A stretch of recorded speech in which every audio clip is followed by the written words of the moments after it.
The motivation for this special issue on the escaping the governance trap was the systematic performance or underperformance of large infrastructure projects, sometimes called the so-called megaprojects. As we know, in particular in the liberal democracies, these projects have consistently struggled to stay within budget. They tend to derail in terms of their timescales and steer significant amounts of controversy because there are always many ideological opponents as well, local communities and other actors that are unhappy with the impacts that these projects will cause and with the proposed measures by managers of the projects to mitigate those impacts. The problem has been exacerbating in recent years to the extent that recently, for example, in the UK, the government decided to cancel the second phase of a very important national project, the high-speed 2 railway, because the agency in charge of the project was struggling to contain the costs too.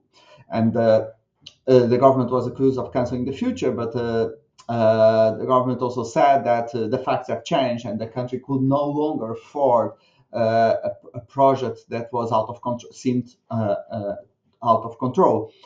Similar stories will happen in, for example, in California with the California Bullet Train, in Berlin with the Berlin Airport.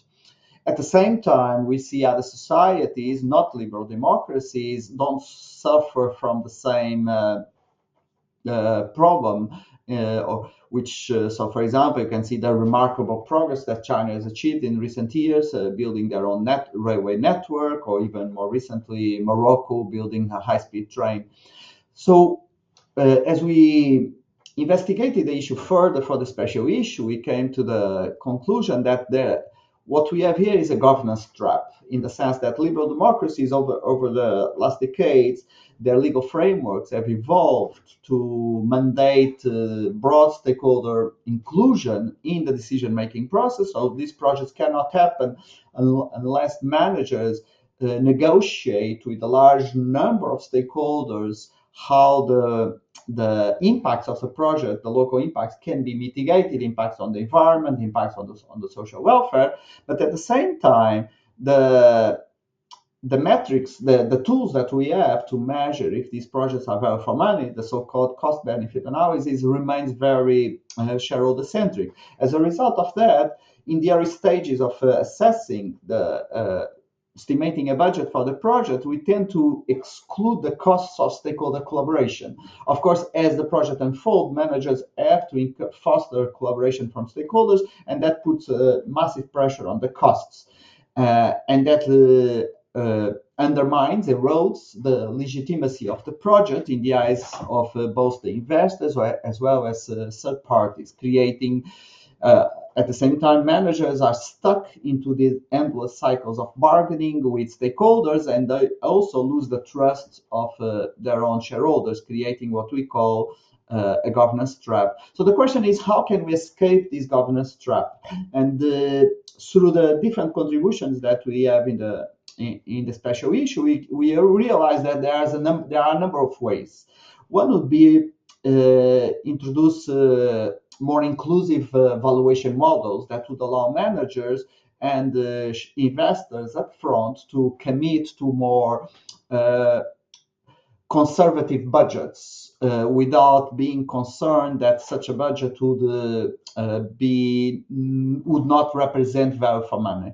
So that would be one possibility. Another possibility would be reforms in the legal frameworks to restrict the voice of stakeholders and the ability of stakeholders to hold up these projects. We've seen some recent policy reforms going into that direction, although it might not necessarily, they may deliver the radical change that is necessary to avoid the governance trap.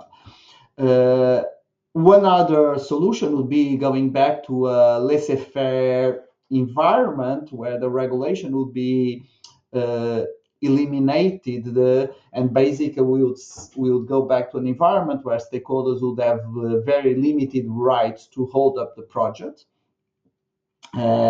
Which would mean that we would prioritize efficient use of resources over equity and justice considerations, which is a complicated choice that societies would have to make if we want to go back towards a laissez-faire scenario. And a final arrangement that we see possible is to create club-like governance structures where we would agree, a number of stakeholders would agree to share decision-making authority to forge ahead with these projects. Local communities and other stakeholders that would stay outside this club-like arrangement would no longer have power to hold up these projects, which is the case, for example, we give in the paper about the London 2012 Olympics.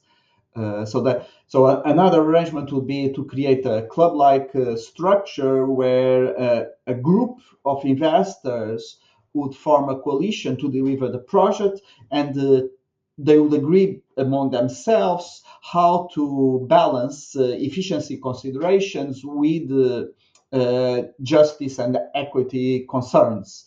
And in this club-like arrangement, which is similar to what has been adopted in the UK, for example, to deliver the London 2012 Olympic Park by creating a legal corporation, the stakeholders outside the legal corporation would not have power to hold it up. So these are ideas that we share in the special issue to try how to create to ensure that mega infrastructure projects can be engines of broad-based wealth creation and shared prosperity, as opposed to instruments of value destruction, as they seem to be as opposed to be instruments of value destruction. Thank you.